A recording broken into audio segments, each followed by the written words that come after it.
ซักกันเละเละเลยอ่ะคือพี่เคนี่มีอยู่ช็อตหนึ่งก็คือถือขวดเบียร์แล้วก็กระดกแล้วก็พูดพูดภายในขวดเดียวwhat ทำไมอ่ะแล้วไอ้ที่พูออกมานี่เป็นเบียร์หรือเป็นอ้วกก็ผสมกันเชื่อพี่เคนี่เขารุ่นอายุมากกว่าเราด้วยเหรอผมไม่เคยเจอ40เมื่อคืนคน40ทำแบบนี้ในร่างกายมันฟื้นยากนะแก๊งวีอาร์โซเก่าอ่ะแก๊งรับทราบอ่ะเขาก็จะอายุประมาณ40แล้วพี่บอกไม่พูดไปเขาอ่ะไม่ผมพอแล้วคือผมแบบเข็ดแล้วอ่ะโดนไปรอบนึงที่แบบมันแบล็คเอาท์ไปก็เลยเข็ดกับแอลกอฮอล์แล้วแต่พี่บ่งกินหน้าแดงๆถ่ายรูปมาอ๋อก็ผมจะชอบกินเป็นแบบพวกเบียร์หวานๆน่ะแบบโคกาเด้โรเซ่อะแล้วผมเป็นคนคออ่อนไงผมกินกระป๋องเดียวก็หน้าแดงแล้วเชียโฮการ์เด้นโรเซ่นะบวงควงกระดาชอบกินผมไม่ชอบกินของขมไงผมไม่ค่อยเข้าใจแบบว่าคนที่กินเบียร์กินเหล้าเท่าไหร่อ่ะมันขมอ่ะมันไม่อร่อยสำหรับผมอ่ะแต่ถ้าเป็นเบียร์หวานๆเป็นเหล้าหวานๆแบบเหล้าบ๊วยอย่างเงี้ยกินได้ก็กินนานๆกินทีไปเจอกับคนอื่นๆก็กินสังสรรค์เป็นบรรยากาศอ่ะเวลาพี่บุ๋งเมาเนี่ยเมาจากฤทธิ์แอลกอฮอล์เนี่ยมันส่งผลไงกับเซ็กพี่บุ๋งเคยเทสระบบไหมโอ้ไม่ได้เลยคือมันจะแบบไม่เอนจอยเลยอ้าวจริงเหรอไม่ดีเหรอทำไมวะใช่สำหรับกูนะกูไม่รู้เพราะอะไรกูรู้สึกว่าไม่มีสติเท่าไหร่อ่ะมันไม่สามารถควบคุมร่างกายได้แล้วกูเป็นคนคออ่อนด้วยกูเคยลองแบบกินเหล้าแค่เป๊กเดียวอ่ะคือมันไม่ใช่ว่าจู่มันไม่แข็งนะแต่ว่ามันรู้สึกว่ามันไม่เสียวมันไม่เอนจอยเลยอ่ะไม่ดีนะคือเหล้าไม่เวิร์กความรู้สึกของการเมาไม่เวิร์กสำหรับผมแต่ว่าสำหรับผมอ่ะผมรีวิวดอกไม้สนุปด็อกคือถ้าเกิดว่ามึงเมาดอกไม้สนุปด็อกเนี่ยเซ็กมึงอะคูณแบบ300%นะพี่น้องแต่ที่กูไม่เคยลองฮะโอ้เสียวจัดเลยพี่บวงไอ้เชี่ยใช่เหรอโอ้โหบอกให้แตกต่างขนาดนั้นเลยเหรอมันแตกต่างพี่น้องก็สำหรับผมจะไปทางนั้นมากกว่าค่อนข้างแบบว่าพริ้วๆสบายโอ้แต่ปกติผมก็เสียวอยู่แล้วก็ไม่ได้อะไรมากหรอกก็ปกติก็เสียอยู่แล้วก็โอเคไม่ต้องไปลองนะพ่อแม่พี่น้องคนทางบ้านผมไม่สนับสนุนนะผมแค่เอาประสบการณ์มาแชร์เฉยเจอใครกันนอกจากพี่เคเพราะว่าผมส่วนตัวผมไม่ได้ตามยาโซผมก็จะไม่รู้จักก็จะมีพี่เคใช่ไหมมีพี่เจงมีพี่หลุยแลบอิทนาวอ่ะแล้วก็มีพี่อิสระใช่ปะมีพี่จอร์ดมีคนนั้นเขาชื่ออะไรนะที่เขาทำรายการคืนพุธมุดผ้าห่มอ่ะพี่ต้นกล้าแล้วก็มีพี่ต้นกล้าใช่พี่ต้นกล้าแล้วก็มีเดอะดวงพี่ดวงเดอะดวงกับเขาสนิทกับแก๊งนี้ผมเป็นบิ๊กแฟนพี่งานพี่เดอะดวงผมเคยสะสมงานพี่แกแบบเยอะมากตอนสมัยที่แกเอามาเขียนงานช่วงพีผมว่างานแกโคตรดีเลยแล้วไม่รู้แกหยุดเขียนแล้วพี่บวกมีคุยกับแกบ้างไหมเนี่ยอยากคุยกับพี่เดอะดวงส่วนตัวกันนะไม่ค่อยได้คุยเลยคือผมอะเอาจริงๆนะเมื่อวานอะเกือบไม่ได้ไปผมเป็นคนที่พี่บิ๊กก็น่าจะรู้ผมเป็นคนที่ผมไม่กล้าคุยกับใครที่ผมไม่รู้จักแล้วผมอะรู้จักแล้วก็สนิทจริงๆอะกับแค่พี่เจงซึ่งพี่เจงเนี่ยผมเริ่มมาสนิทก็เพราะว่าพี่เจงเขาคุยถูกคอกับไนท์แล้วก็ไปเจอกันบ่อยก็เลยเริ่มสนิทใช่ไหมแต่ว่าเวลาพี่เจงชวนไนท์ไปไหนอะไนท์ก็จะชวนผมไปด้วยมันก็จะเป็นเหมือนเป็นทอดๆกันไปแต่ว่าก็จะไม่ค่อยได้ไปเจอคนอื่นเพราะว่าก็จะไปงานพี่เจงไงแบบวันเกิดพี่เจงชวนไปนู่นไปนี่ก็จะไปเจอกันแต่ว่าเมื่อวานอ่ะมันเป็นวันเกิดพี่เคแล้วตอนแรกอ่ะพี่เคเขาก็ไม่ได้ชวนกูตอนก่อนเมาแต่ว่าพอเขาเมาเขาไปตั้งแต่2 ทุ่มแล้วเขาก็เริ่มเมาตอนประมาณ3 ทุ่มแล้วเขาก็เลยแบบว่าโทรไปบอกไนท์แบบอย่าลืมชวนไอ้บ่วงด้วยนะ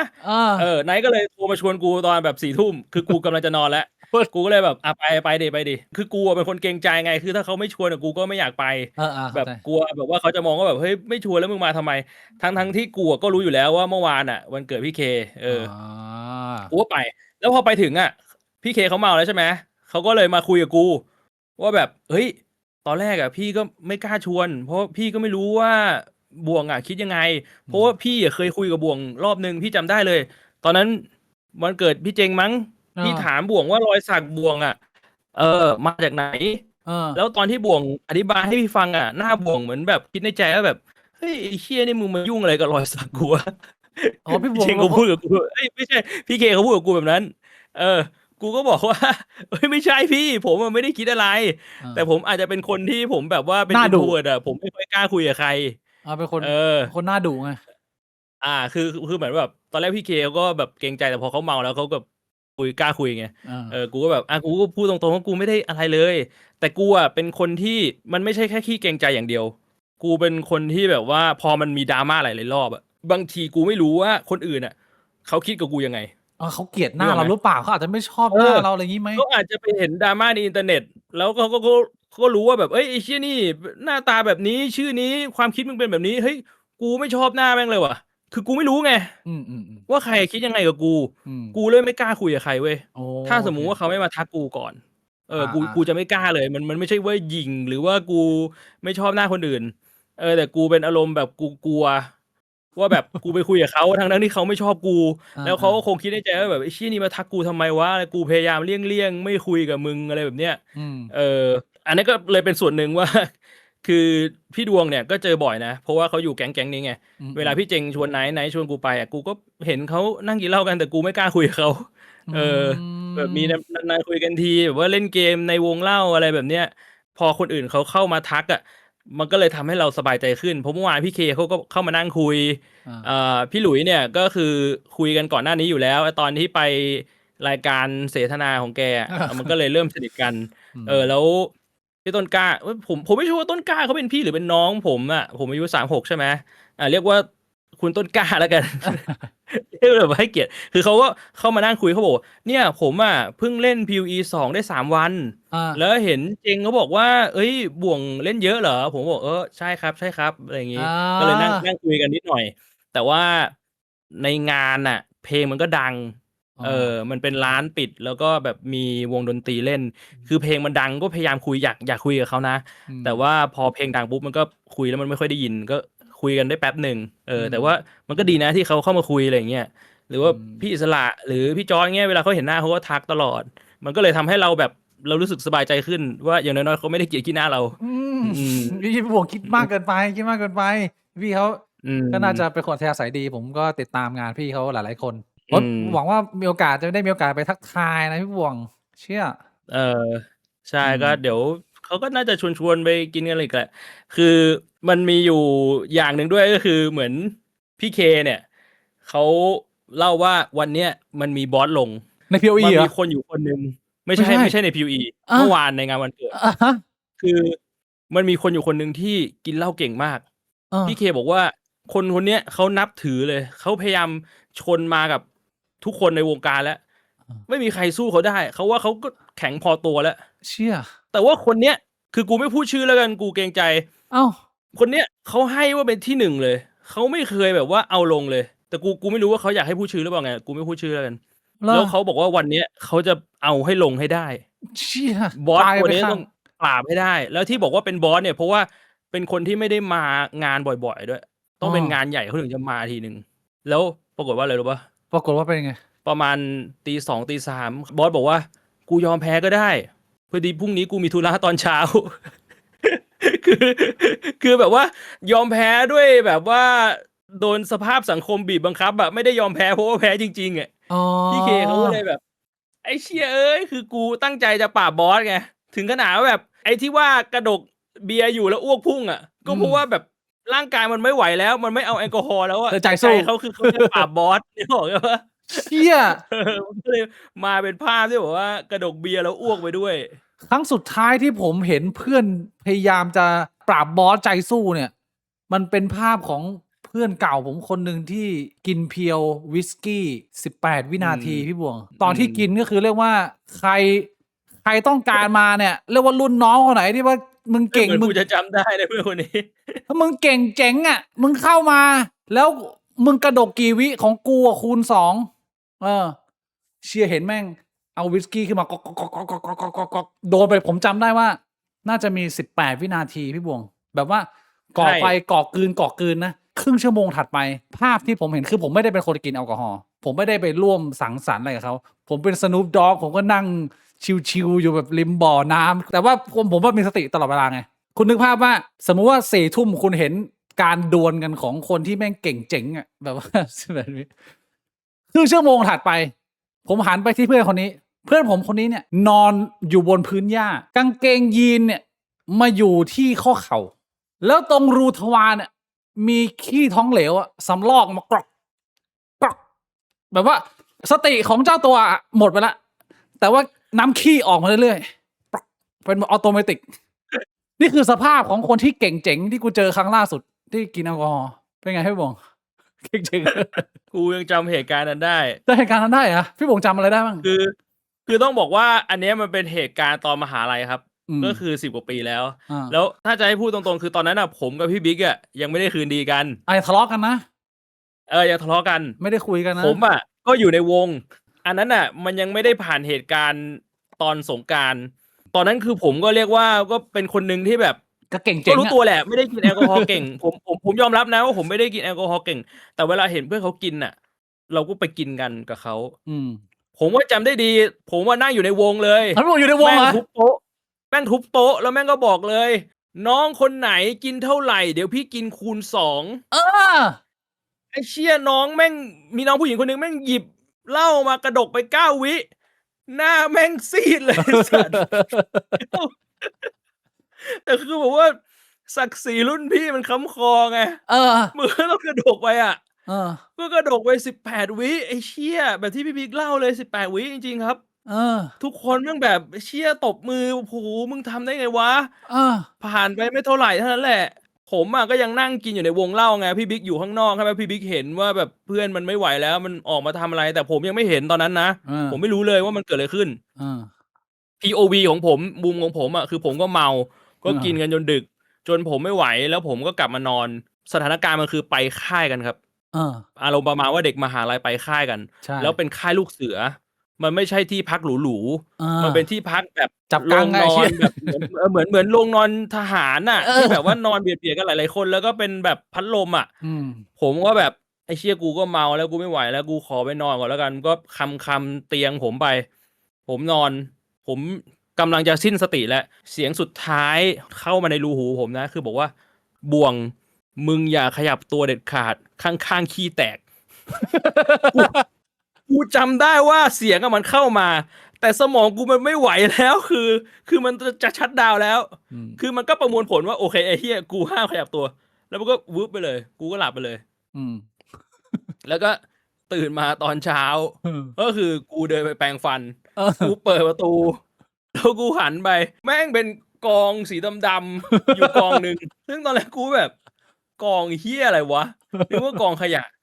แม่งคือแมงวันเว้ย แม่งเป็นก้อนใหญ่ๆแม่งเป็นกลุ่มก้อนแมงวันที่กูแบบ ไอ้เชี่ยแมงวันมันมาทำอะไร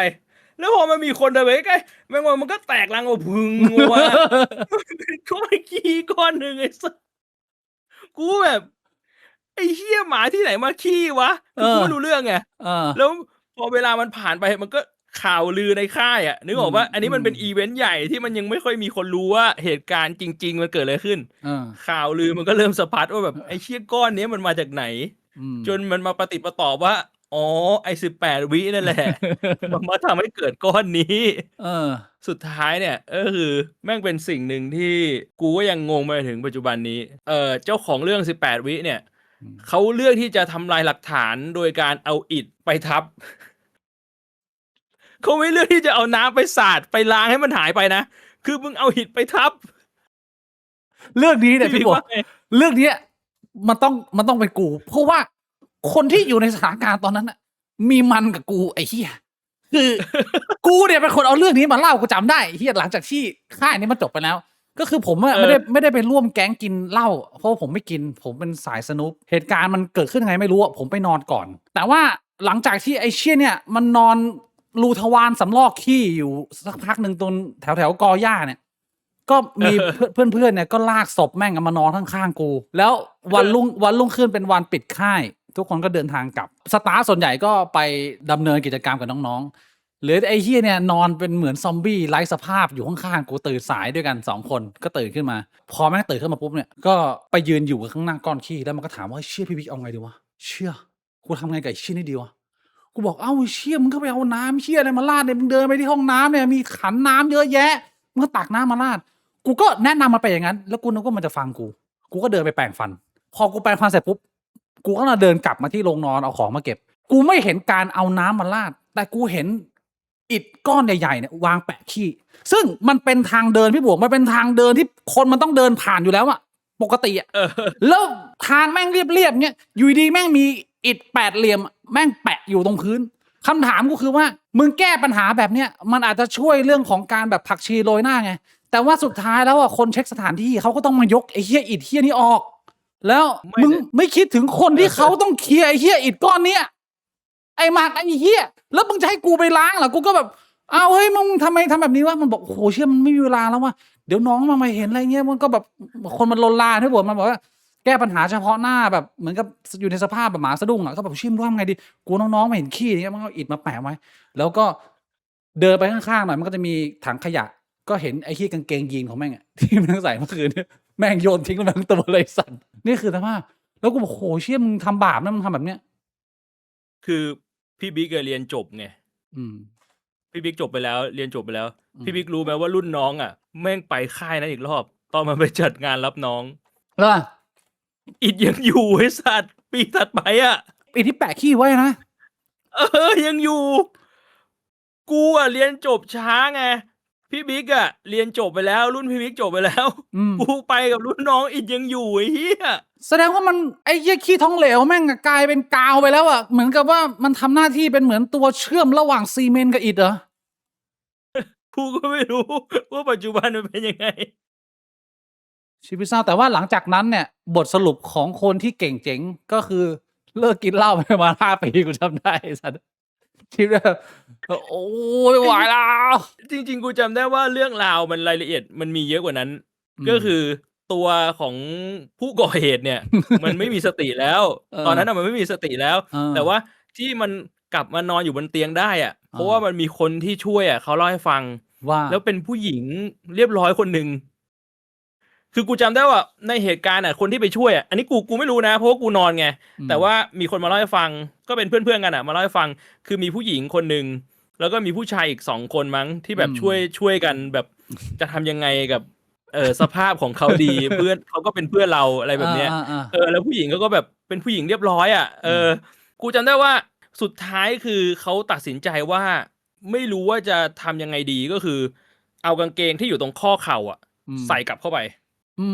ทั้งที่ก็ไม่ได้ล้างตูดไม่ได้อะไรนะคือเหมือนแบบว่ามันเพราะแต่ละคนมันก็เมาอ่ะมันคือแบบกูก็อยากจะนอนแล้วสมองกูก็ไม่ไหวแล้วก็คือใส่กลับเข้าไปให้ทั้งที่แบบยังเลอะอยู่อย่างนั้นน่ะยังไม่ได้ล้างแล้วก็แบบตรงกางเกงยีนปลายขามันก็แบบเปื้อนอ่ะเพราะว่ามันแบบ